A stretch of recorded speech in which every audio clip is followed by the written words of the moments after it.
Philippe Silverzan. Bonjour Jean-Philippe. Philippe Silverzan, professeur de stratégie entrepreneuriat à EM Lyon Business School. Article RFG Némésis, Revue française de gestion, voilà, hein, des chroniques qui ont pour but de précipiter dans le débat public un certain nombre de concepts de gestion. Votre chronique, développer une culture de l'incertitude chez nos dirigeants politiques, 4 pistes pour l'éducation et la recherche. Donc premier temps, évidemment, ça veut dire qu'il n'y a pas de culture de l'incertitude chez nos dirigeants et politiques. Voilà, alors ça n'est pas nouveau, mais effectivement, nos dirigeants, qu'ils soient politiques ou industriels ou économiques, sont formés avec une culture du risque, c'est-à-dire de voir le monde comme largement prédictible et donc de le voir comme continu. Donc demain sera une continuité d'aujourd'hui. Et ça, évidemment, c'est très problématique puisque dans un monde incertain, on l'a vu depuis 2 ans, mais ça n'est pas non plus nouveau, mais ça s'est accentué. Demain n'est pas une continuation d'aujourd'hui, donc il faut développer une culture de l'incertitude parce que ça signifie penser et agir différemment. Vous prenez notamment pour référence Frank Knight, voilà, Risk, Uncertainty and Profit. Voilà, Frank Knight, c'est le premier à avoir, il y a juste un siècle, hein, dans un ouvrage fondateur, effectivement, à avoir introduit la notion d'incertitude, ou en tout cas de la distinguer du risque. Hein. En substance, le risque, c'est des statistiques qu'on va faire sur des événements qui se répètent, le vol de voitures, les incendies, etc. Donc on est dans du connu répété, sur lequel on peut avoir un historique et donc faire des probabilités. L'incertitude, eh bien, c'est sur des événements qui sont très largement nouveaux, inédits. Donc on n'a pas de référence historique, en tout cas à l'identique. Et donc on est beaucoup plus dans une logique de création de modèles nouveaux plutôt que d'utilisation de modèles anciens. C'est radicalement différent. Effectivement, c'est Frank Knight qui l'a mis en avant. On attend un petit peu toujours les conséquences de cette distinction dans l'enseignement et la formation de nos élites. Dans l'éducation et la recherche, délibérément, vous ne parlez pas d'enseignement, ce qui est très intéressant. Vous nous dites, il faut abandonner le paradigme prédictif.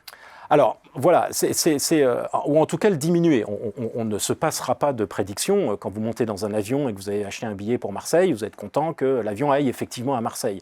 Quand vous gérez une usine, vous devez faire des prévisions, ça ne doit pas changer. Mais vous devez avoir conscience qu'une large part de ce qui aura un impact sur votre usine, sur votre entreprise ou sur le pays dont vous avez la charge, sera lié à l'incertitude, c'est-à-dire largement imprévisible. Et le problème, c'est que cette conscience-là, pour l'instant, elle manque. Éduquer au complexe, pas juste au compliqué, c'est votre deuxième proposition. Oui, alors là encore, c'est embarrassant parce que ça n'est pas nouveau. Nous enseignons aujourd'hui, dès la petite école, l'idée que bien, on prend un problème, on le découpe en morceaux, on résout chacun des morceaux et puis après on réassemble. Hein. Donc ça, c'est le compliqué, comme une montre, etc. Les problèmes de mathématiques qu'on a tous fait dans la petite école, etc. Mais les problèmes auxquels nous sommes confrontés, qu'ils soient économiques, sociaux ou politiques, sont complexes. Alors, il y a tout un champ, évidemment, de recherche sur ce thème, mais qui a montré depuis très longtemps que les choses sont interdépendantes, avec des boucles de rétroaction. Je ne rentre pas dans les détails, mais il faut absolument faire comprendre que c'est avec le complexe qu'on travaille et que c'est une nature très particulière. Ça nécessite effectivement une éducation au concept très particulier du complexe. Développer la modestie épistémique, c'est un gros mot, l'épistémique. Oui, alors la modestie épistémique, c'est un terme effectivement qui signifie juste que ça serait bien qu'on cesse de former des gens qui ont une confiance exagérée dans leur capacité à résoudre des problèmes. C'est-à-dire que face à cette complexité, on sait qu'il n'est pas possible de prédire. Donc cette modestie doit permettre de, au contraire, faciliter le traitement de la complexité, plutôt que d'avoir des experts qui sont absolument convaincus d'avoir raison. C'est une des grandes limites des experts. Hein. On a évidemment besoin d'experts, mais ces experts doivent avoir conscience que face à la complexité et la nouveauté, les réponses sont à construire, elles ne sont pas un héritage du passé, en tout cas pas exclusivement. 4e proposition, ancrer l'enseignement dans l'avenir. L'enseignement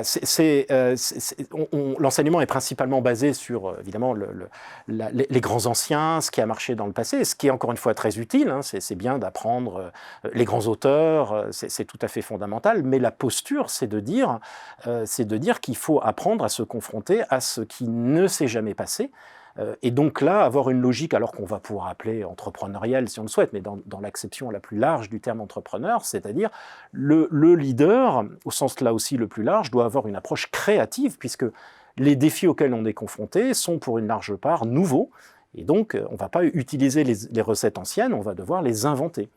Il faut passer du paradigme prédictif, paradigme de l'incertitude. Vous êtes auteur de Bienvenue en incertitude. Voilà, le moins qu'on puisse dire, c'est qu'il y a encore du boulot. Hein. Il y a encore du boulot, effectivement, mais on commence. RFG Nemesis. Merci Philippe Silberzer. Merci Jean-Philippe.